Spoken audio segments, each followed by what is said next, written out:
पूरी दुनिया में आपने भगवान शिव को हमेशा नंदी की सवारी करते देखा होगा, लेकिन भारत में एक ऐसी जगह है जहां महादेव नंदी पर नहीं बल्कि एक मेंढक की पीठ पर सवार हैं। इतना ही नहीं, यहाँ नंदी बैठे हुए नहीं बल्कि अपने प्रभु को देखने के लिए खड़े हैं। कहते हैं इस मेंढक मंदिर में मांगी गई मुराद कभी खाली नहीं जाती। लेकिन आखिर एक राजा को मेंढक का मंदिर क्यों बनाना पड़ा?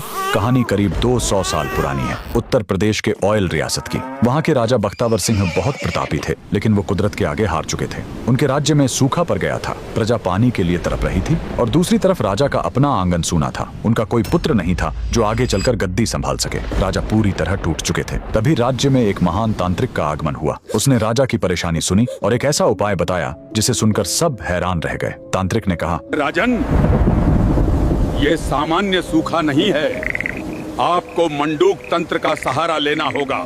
मेंढक ही वो जीव है जो बादलों को बुलाता है।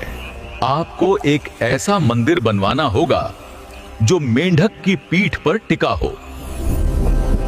राजा ने तांत्रिक की बात मान ली। निर्माण शुरू हुआ, लेकिन इसमें सीमेंट या चूने का इस्तेमाल नहीं किया गया। इस मंदिर को अमर बनाने के लिए पत्थरों को औरत की दाल और गुड़ के पेस्ट से जोड़ा गया। जमीन से 100 फीट ऊपर एक विशाल पत्थर के मेंढक की आकृति बनाई गई और उसी के ऊपर यह भव्य मंदिर खड़ा किया गया। मंदिर तो बन गया, लेकिन प्राण प्रतिष्ठा के लिए राजा खुद नर्मदा नदी से पवित्र नर्मदेश्वर शिवलिंग लेकर आए। और फिर वही हुआ जिसका सबको इंतजार था। जैसे ही पूजा शुरू हुई, आसमान में काले बादल छा गए और राज्य में झमाझम बारिश हुई। इतना ही नहीं, कुछ समय बाद राजा को पुत्र रत्न की प्राप्ति भी हुई। आज भी यूपी के लखीमपुर खीरी में यह मंदिर शान से खड़ा है। इस अद्भुत मेंढक मंदिर के लिए कमेंट में लिखें, हर हर महादेव।